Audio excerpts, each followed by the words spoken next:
You might think you are being helpful. And in some cases, you're actually making it worse. You're making it worse for them and you're making it worse for yourself. Today in the podcast, what we're going to do is we're going to explore how we can show up as helpers in a way that is helpful and useful, and how to avoid the pitfalls of picking up burdens that are unuseful for us to carry and make it harder for everyone else. This is Monterastelli, and welcome to the Tapping Q&A podcast, recorded live to tape from Williamsburg in Brooklyn. This is episode 652, originally aired March 5th, 2025. Hi, everyone. I hope this finds you well wherever you are and whatever time of day you're getting a chance to listen to this. Thanks for spending a little time with me. One of the things that I love about the tapping community, about the transformational space, is it is filled with people who are trying to make a difference. It is filled with people who want the world to be a better place. They're not just trying to transform their own lives, but they want the people in their lives to experience the same tools and the same transformation. And as beautiful as this is, just because we want to be helpful doesn't mean we actually are helpful. And you know what it's like when you are struggling with someone and someone else shows up in your life to help you out, and they show up in a way that I like to describe as kind-hearted incompetence, where they want to be helpful, but they're not being helpful. And it's easy to recognize that in other people. Sometimes it's really hard for us to recognize it in ourselves, because I know I am also guilty of kind-hearted incompetence. And so today what I want to do is I want to talk about how do we navigate and create helping relationships in such a way where we are actually being helpful, and we're doing it in such a way where we are not losing ourselves in the process. Because sometimes what happens is, for those of us who have a natural helping disposition, is we become very, very good at putting ourselves last. We become very, very good at trying to live off the crumbs at the banquet of life, because we have shared so much of ourselves and everything else with the people around us. And it makes sense, because if you are a person who has a sense of gratitude, you recognize there are good things in your life. If you're a person who's engaged in a gratitude practice and looked around to the suffering around you, you see, even in the midst of your struggle, how there are people who have it worse. And it's good for us to be aware of that. But if we only decide we are able to take care of ourselves after everybody else is cared for, well, that's going to be really hard. Because in my lived experience, it doesn't appear that there's going to be an end of suffering. There's so much of it going on. And that doesn't mean we shouldn't work to try and create change and transformation to make the world a better place. But inside of that, it can be really, really hard to find that balance of how we navigate that. And so that's what I want to talk about today. I want to talk about how do we show up as helpers in a way that is actually helpful for the things we can actually help with, without losing ourselves in the process. And so as we work our way through this, I want to share a number of ideas with you, and we're going to pause 4 or 5 times as we work our way through this, and we're going to do some tapping. And so what I'm going to really encourage you to do is you engage in this conversation. Don't just listen. Don't just absorb the information. When we take a few moments, and the tapping rounds are going to be super, super short, but I'm going to really encourage you to engage with them. Now, if you are new to tapping and you have no idea what I'm talking about, if you go to learn2tap.com, you'll get all of the resources that you need to be able to add tapping to your life. It's a simple, simple tool that you're going to see lived out here in this particular experience that I use every single day, and it'll make a difference. And after watching the training there, which is free, you'll be able to integrate tapping into your life right away. So the first thing I want to do before we jump into this is I don't want to start off with a sour taste.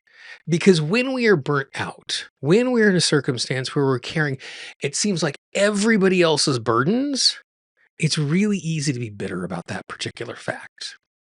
And it's good for us to acknowledge that.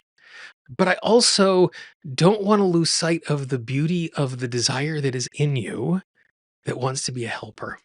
I don't want to dismiss the beauty that is the desire inside of you that wants to make the world a better place. So what we're going to do is we're just going to set the table before we go into this conversation, and we're just going to spend a little time with that emotion and recognizing the beauty of being a helper. So tap on the side of the hand, take a nice big deep breath,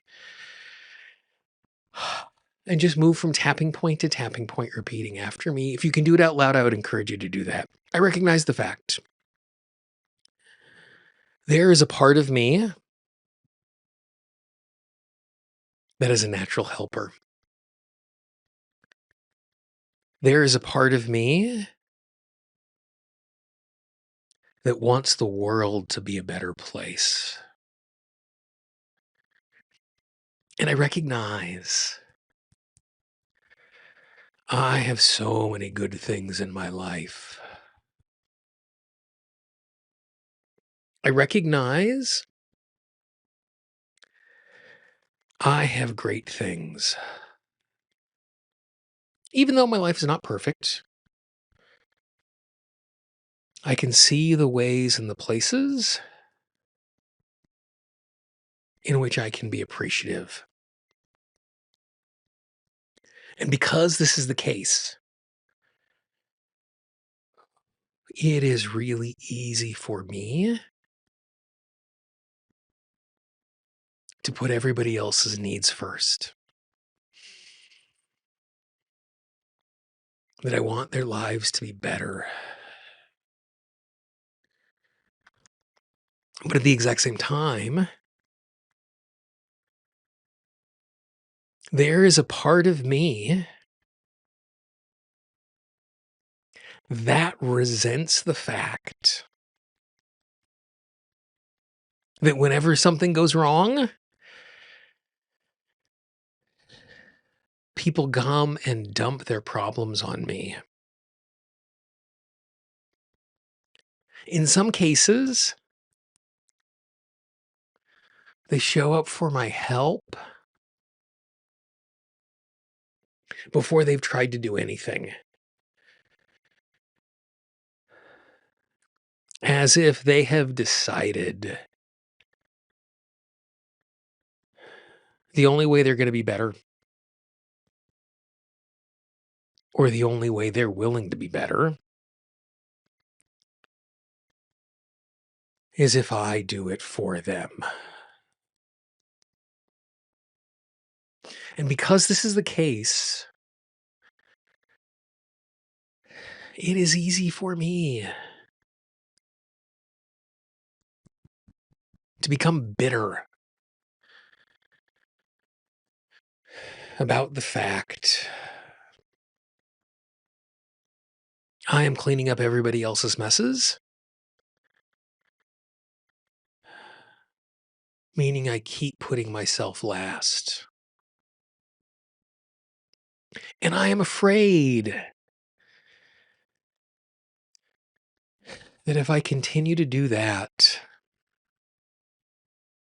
I'm going to become bitter. I'm going to become more bitter, jaded, and unhelpful. I give myself permission to know it is good that I want to be a helper. I give myself permission to know it is good that I want to make a difference. It is also good for me to recognize when I am taking on too much responsibility for the people around me and their emotional burdens. I am open to the possibility that I can find my way to boundaries and balance, which are helpful, and most importantly, which are healthful. Nice big deep breath. And as we worked our way through that, if there's anything that resonated, you might want to jot that down. You don't want to lose it for later. At a higher level, one of the things that we just did there is what I like to do every single time when I'm approaching a topic. Basically, what we're doing is we're tapping on the emotion about the issue. You'll notice inside of that, we weren't trying to solve the problem in any way. We weren't trying to change our behavior. We weren't trying to change other people's behavior. We weren't trying to change the way we react to other people. Instead, the first step is simply acknowledging where we are and stating what we want to have instead. So good. So now that we've set that table, now what we need to do is we need to think about is what is the type of help we can provide? And the mantra that I teach, particularly I teach my students who are practitioners, is the way I think about it is I am responsible to my clients. I am not responsible for my clients. And what being responsible to my clients means is I show up professionally, on time, well resourced, using my tools to the best of my abilities. But that doesn't mean I show up every single minute of the day. It doesn't mean I respond to every single problem instantaneously. Like when I'm talking about like creating boundaries with clients, oftentimes the silly example I give is I would love to work with clients, but if a client said, Gene, I only want to work with you if I can work with you at 2:37 in the morning on nights that there are full moons, well, that becomes a really easy boundary for me to create. The problem is there are the things that are easy, there are the things that are hard, and then there's everything in between. And so by giving ourselves permission to recognize what are we capable of doing? And what we are capable of doing as being a helper isn't just what I am capable of. It's what am I capable of in the context of my life? What am I capable of is the amount of time I have to offer, the amount of energy I have to offer, when I have to offer that. Over the course of the last couple of months, on and off, I've been battling a bug, and it's been hard for me to breathe, which means that I've had low energy. And so normally I might be able to be helpful in some circumstances, but because of my resource state, it wouldn't do me any good to show up.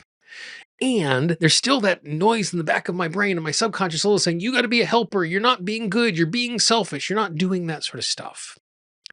And so to give ourselves permission to know that just because I can be helpful, just because I want to be helpful, doesn't mean I have to be helpful all the time, instantaneous for every single need which shows up. And so give yourself permission to recognize that you are responsible to the people in your life. You're not responsible for the adults in your life. You could be in a circumstance where you are responsible for the care of a child, or you're responsible for an aging person. But for the most part, we're in a circumstance where I'm not responsible for the people around me. I'm responsible to them, and constantly giving ourselves permission to re-understand and renegotiate what that is. The third thing, I think, as we start to bump into this is we're in a circumstance where we might decide, I don't want to be in a circumstance where I'm carrying all of the emotions of the people in my life because I can't actually feel emotions for you. Just because you want me to carry your emotional burden, just because I want to carry your emotional burden, doesn't mean I actually can. I can't change your emotional state. I can't be responsible for that. And if you are someone who is in a circumstance where this is the case, it's great to say, going forward, I am going to do better with my boundaries. But just because that is the case doesn't mean that we are a clean slate as we step into that. And so if you're in a circumstance where you're committing, or more than likely, recommitting to creating healthy boundaries about how you are a helper in the world, you're probably carrying a whole bunch of stuff already. So what I'd encourage you to do is I'd encourage you to go back to episode 650 of the podcast, tappingqanda.com/650. And I have a process called the container process, which I would encourage you to go through. And as you go through that particular process, basically it's a process that allows us to take a bunch of emotions and metaphorically put them on a container and tap for them all at once. And to create some space for yourself to unburden yourself from all of these emotions that you have been carrying with you.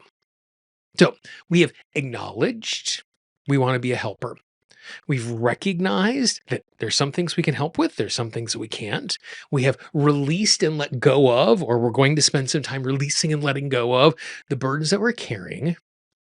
The next is figuring out what the next step is.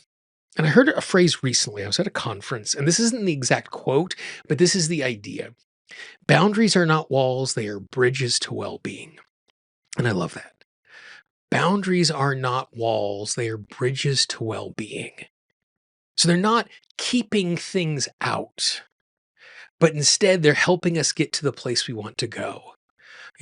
Just outside of my apartment, there is the Williamsburg Bridge. And the Williamsburg Bridge goes over the East River into Manhattan.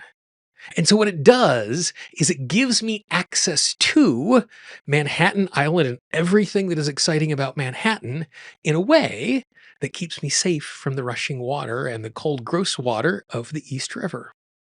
And so when we're creating boundaries, I think it's really important not to think about it as I am shutting things out. Instead, what I am doing is I'm building connections to the things that are useful for me. And by doing that, I am preventing creating connections to the things that are unuseful for me. Now, again, moving forward, that is an easier thing. Starting a new job, getting into a new relationship, moving to a new city, joining a new community. When we're starting with a clean slate, it's significantly easier to do that because we're not renegotiating the boundaries. Because like we did in the little tapping we did at the beginning, sometimes we are in a circumstance where we have conditioned people to know that we are going to be helpful. And what that means then is, in addition to creating new boundaries and new settings, is renegotiating the boundaries that we're currently in the middle of. And in a lot of ways, that is significantly harder because there is an expectation of how we're going to respond. And sometimes we can be in a circumstance where we can have a clear, direct conversation. Hey, I've been in a circumstance where we've been acting this way. I would like to act in a new way. But other times it's a lot harder. As an example, and again, I'm going to share my example, which took a long time, but it was something that was really useful. I had one particular relationship in my life where I had a very porous boundary. Because if this person's life was hard, it made my life much harder. So on a subconscious level, every single time this person had a problem, they came to me, and I, in the short term, would always solve those problems because if their life was easier, my life was easier. So it wasn't just about being helpful, it was also about making my life easier. Except for the fact they were coming to me with things that they should be able to take care of on their own. But they had gotten so used to there was a problem. I'm going to call Gene, to the point that there were times where it was just simple information requests where I just wanted to respond, did you Google that? Did you look that up? Did you spend any time trying to research? Because it was an obvious solution if you asked the right question. I am Gene. I am not Google. And so the way that I started to renegotiate this relationship was the way I responded when they came to me with a problem. And if they came to me with a problem and they go, blah, blah, that's my problem, I go, wow, I'm sorry. That sounds like that really sucks. Now, it didn't come across that naturally. In some cases, it's like, I'm sorry, that really sucks, as I'm holding back inside of my mouth the information that I want to share to solve that particular problem. Because one, I have the solution, two, it takes care of them for three, and three, I like being a helper. And so, 4 months, when they called me with a problem, I'd say, oh, I'm sorry, that sounds like it really sucks. And then subconsciously, as they're looking for me to solve the problem, they'd complain some more. And I'm like, oh, yeah, I'm really sorry about that. Now, if it was something that it was appropriate that they came to me for, and I had to do a little discernment about that, but the moment I recognized it was appropriate, I would be helpful. But only when I was only when I was the right solution to that problem. And so what happened?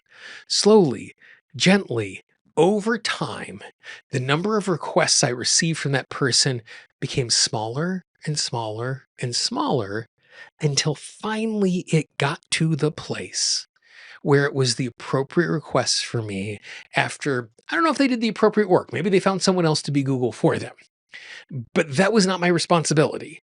And it created a place where I was not now feeling like they're constantly making me responsible for what is going on. So it's okay to be a helper. It's important we understand the kind of help we want to provide. We need to unburden ourselves from the emotions that we have picked up of other people's burdens.